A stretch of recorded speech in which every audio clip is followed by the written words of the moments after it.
So yun guys, good morning. Dito tayo sa ating dalawang breeding pen. So i-update ko kayo guys sa aking binibreed na manok. So cross breeding yung ginagawa natin ngayon para makapagpalabas tayo ng Siamo na Cobra.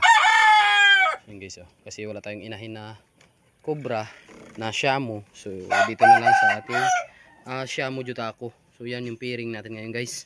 So sana mangitlog na to. Uy, nangitlog na nga guys. Yan o. May isang itlog na. Yan. Yan guys, ang laki. Yan. So yan yung ating pairing ngayon. So sa kabila iba naman guys. So sana makapagpangitlog to ng marami. So mabilis kasing kumasta tong ating broodcock. Yan guys oh. Yan, ang ganda. Yan. So silipin naman natin dito sa kabila guys. So actually marami ng itlog to kasi hindi to naglilimlim. So magkapatid yung babae nito saka yung broodcock ng Cobra. Yan. So yung ginawa ko, tinanggal ko lahat ng itlog niya, and then walang natira, and then dito silang dalawa ulit yung i-breed natin. Yan. So si Black, ang ganda nila. So sana makabuo sila guys. Yan. So ready to breed na rin yung kapatid nito guys na nagkaroon ng sisiyaw na na-breed ko sa heritage breed. So ipapakita ko rin sa inyo guys yung mga pasisyaw. Yan. So silipin natin sa loob.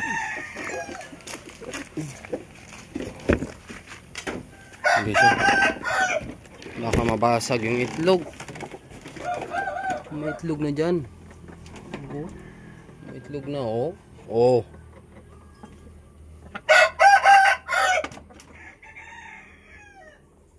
Meron ng itlog. Kaso kinakaykay pa rin ng ating broodcock. So yan. Tanggalin ko muna to guys. Baka mabasag. Sayang. Yan. So may naglilimlim tayong Cobra dito. Yan guys. So dito lang muna ang itlog na to. So yung isa na to is matagal na to guys. So yan, ito yung ating Cobra. So malapit na rin tong pisa. Yan. So yan lang yung ating munting backyard. Yan guys oh. Yan, meron din tayong future broodcock dito na Cobra. Ano? Guys, tapos ito yung ating ganoy. May mga Cobra din dito. Hindi so. Yan. So takot sa camera. So ito yung stock natin na isa. Yan. Tapos meron tayo dito isang puti. Tapos dito may pasisiw tayo guys. Yan o. So 10 piraso pasisiw. Yan. So Cobra yung tatay nito. Kaso isa lang yung naipalabas na Cobra kasi yung ating Siamo is hindi Cobra. So yan guys, ito yung ating Cobra na magkapatid sila ng na-breed natin ngayon. Yan, so na-cross natin to sa Brahma. So yan guys oh, kasi 1 month old na yung pasisiw niya. So ready to breed na yan yung ating inahin, ready to breed. So namumula na yung kaniyang mukha. Yan guys oh, 6 yung pasisyaw niyan kaso hindi nakasurvive yung isa. So 5 na lang ang natira. So 3 Cobra saka 2 hindi. Yan guys, so ganda ng itim. Yan, sana maging lalaki yan. Yan o. Yung iba yan is for sure babae na yan. Pero yung lalaki na guys, yung itim na yan ungender pa kasi maliit pa. Tapos meron tayo dito upgraded. Yan. Tapos ito yung natitira sa ating mga pulit.